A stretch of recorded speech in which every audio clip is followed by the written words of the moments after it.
अगर आप शेयर बाजार में निवेश करते हैं और डिविडेंड से कमाई करना चाहते हैं तो आपके लिए अच्छी खबर है। देश की बड़ी टेलीकॉम कंपनी एयरटेल ने वित्त वर्ष 2025-26 के लिए अपने इतिहास का सबसे बड़ा डिविडेंड देने का ऐलान किया है। कंपनी अपने निवेशकों को प्रति शेयर 24 रुपए का डिविडेंड देने जा रही है, लेकिन इस डिविडेंड का फायदा हर निवेशक को नहीं मिलेगा। इसके लिए एक तय तारीख से पहले शेयर खरीदना जरूरी होगा। अगर आप समय पर शेयर नहीं खरीदते हैं तो इस बार का डिविडेंड आपके खाते में नहीं आएगा। वहीं दूसरी तरफ कई ब्रोकरेज हाउस अब भी शेयर को लेकर काफी भरोसे में हैं और उनका मानना है कि आने वाले समय में इसमें अच्छी तेजी देखने को मिल सकती है। ऐसे में आइए विस्तार से समझते हैं कि रिकॉर्ड डेट क्या है और एक्सपर्ट इस शेयर को लेकर क्या सोच रहे हैं। भारतीय एयरटेल ने बताया है कि वित्त वर्ष 2025-26 के लिए 24 रुपए प्रति शेयर के फाइनल डिविडेंड की रिकॉर्ड डेट 24 जुलाई 2026 तय की गई है।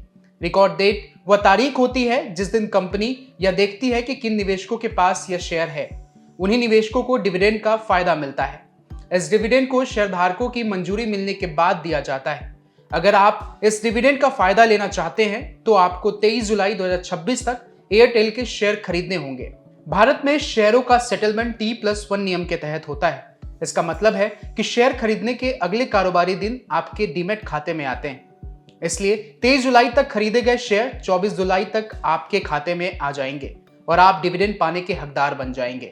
एयरटेल ने इस बार 24 रुपए प्रति शेयर का डिविडेंड घोषित किया है, जो अब तक का सबसे बड़ा डिविडेंड है। पिछले साल कंपनी ने 16 रुपए प्रति शेयर का डिविडेंड दिया था। उससे पहले 8 रुपए प्रति शेयर का डिविडेंड मिला था। साल 2009 से अब तक कंपनी 22 बार डिविडेंड दे चुकी है। फिलहाल कंपनी का डिविडेंड यील्ड करीब 0.84% है। शुक्रवार को एयरटेल का शेयर करीब 1% की गिरावट के साथ 1915 रुपए के आसपास कारोबार करता दिखा। हालांकि पिछले एक महीने में शेयर करीब 8% चढ़ा है। इस साल अब तक इसमें करीब 9% की गिरावट आई है।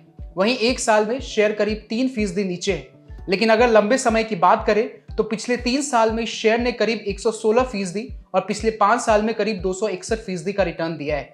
विदेशी ब्रोकरेज फर्म नोमुरा ने एयरटेल पर अपनी बाई रेटिंग बरकरार रखी है। ब्रोकरेज ने शेयर का टारगेट प्राइस बढ़ाकर 2355 रुपए कर दिया है। यह मौजूदा स्तर से करीब 22% की संभावित तेजी दिखाता है।